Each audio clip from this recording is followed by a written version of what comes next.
I think it's really the last Frontiers news video, which is sad. But it's not. The official socials announced their full plans to update and expand Sonic Frontiers throughout 2023 with free updates. And there's a ton dropping from this, including details on new cosmetics, a new story, tons of new modes, and other playable characters.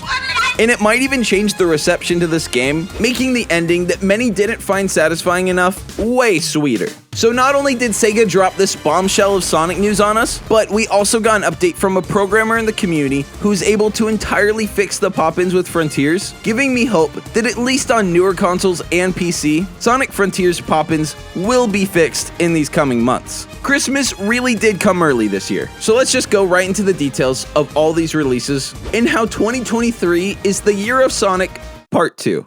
So quickly, double check you're subbed because YouTube still has the bug that randomly unsubs you, and drop a like because today's a great day where I have literally no bad news to share with you. For once, it's all good news, baby. It's truly a Christmas miracle. And speaking of Christmas, our first story is that Sonic Frontiers is getting a Santa cosmetic on December 21st. It's called like the holiday cheer outfit because they don't want to say Santa Claus, but who else wears this outfit? It's also going to be free on all consoles and PC. However, it appears there will be some future premium cosmetics popping up as well. First is Update 1. This will probably be dropping around anytime from February to like March of 2023. And this includes a jukebox, photo mode, and new challenge modes. The jukebox is going to be like your in-game radio, and the photo mode is something we've all wanted. And despite the picture, the way it says photo mode has me hopeful that this isn't a selfie mode. I'm so sick of games having selfie modes. You don't need it in every video game. The new challenge modes will probably be beating all the bosses in a certain amount of time, doing cyberspace stages, etc. It seems the general response is that the rank S's and cyberspaces stages are not hard at all, except for a couple. Oh, really? Only World 1-2 was hard for an S.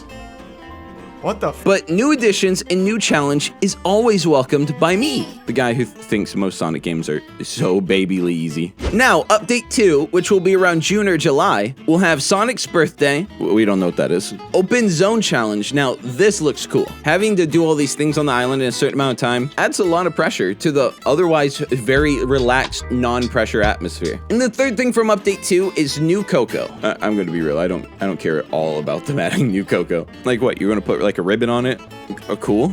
Then there's Update 3. This is the one everyone wants to talk about. The icon shows Tails, Knuckles, and Amy, and an empty spot at the top. Maybe it's where Sonic was, maybe it's for someone else, as well as Sage being there, and it says playable characters and new story. Now, a lot of people are like, maybe it's going to be some final mission regarding all of them. Notice, it's not last story, new ending, it's a new story. So we don't know how in-depth this is going to be, but I imagine this one is going to be pretty in-depth, especially since all the other updates have other filler things, but this one has nothing else, just playable characters and new story. I haven't even given my thoughts on Frontier's story yet, because I'm still working on my video. But I will say, I thought it was really good, not the best, and room for improvement. However, we might not have to wait for a sequel to see that room for improvement get filled, and we might only have to wait until probably winter 2023, something I'm so excited for. Most of the criticism I'm seeing towards Frontiers has been met with, well, modders can fix this. But no, straight up, it looks like Sega and Sonic Team will fix this.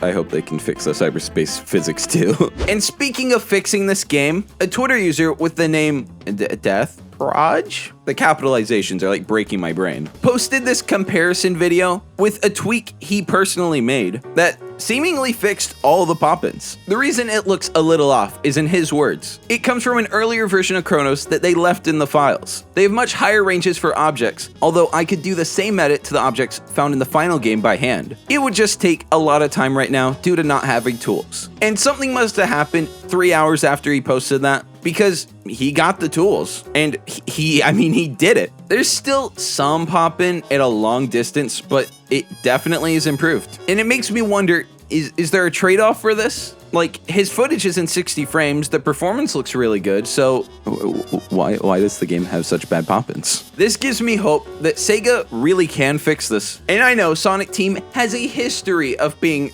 absolutely awful. But like, can we hold it over their head forever? What they just put out was not awful. Now, the update list that the socials put out obviously is just new features and isn't bug fixes because they want to fix them as soon as possible. They have to learn how. They can't give you a list of all the bugs they're going to fix if they don't know if they can fix it. Another thing I want to add, especially because a lot of the comments are probably going to be about this, but the guy is not releasing it as a mod. Don't pester him about it. He said he's waiting for someone to turn it into HMM code so that even with mods it can work in the future. I don't even know what that means. What the hell is HMM? High Moon Musical? I don't know. Someone even responded, so basically this could be easily fixed with a patch if they just fix the range in and range out values? And he responded like, yeah, pretty much. And I think all the cool, time challenges and all the new features they're adding are cool. But in my honest opinion, fixing the pop-ins and as well as other playable characters' new story, come on, I'm a Sonic fan. But the pop-ins are the biggest deal. I've spent the last week watching basically every Sonic Frontiers review, and while almost all of them hate to talk about it and they're like, yeah, I have to talk about the pop-ins, it's the one thing every single reviewer agrees on.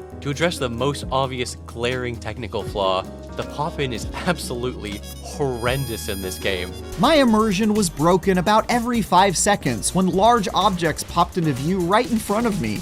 Now this is the real game, right? Okay, yep, that's the real game. So if they can fix that, I think this game goes up a number score immediately. If it's a 7, it's an 8. But what do you guys think? Do you think the biggest problem with Frontiers is pop-ins? If it's the story, are you excited for a new story? I'm personally pretty happy that we have a whole new year of Sonic Frontiers news. And I'm so interested in how they implement the playable characters. And I assume it's a different playstyle and not just a reskin model, which people are already doing. So to have a final story where all of Sonic's friends have to use their own abilities to help him out, and if it feels like how Frontiers should have ended, oh my god, raise it 2 number scores. But that's all I have. The big Frontiers video pretty soon. I'm very excited, having a lot of fun making it, and double check your subs so you don't miss it. That's all, and I'm out of here. Lots of love, which actually is LOL. The acronym is LOL. And peace. Peace! $40 on a wristwatch. I don't leave the house without my Jake like I'm Josh. Ready to die like I'm Smosh. Nerds in my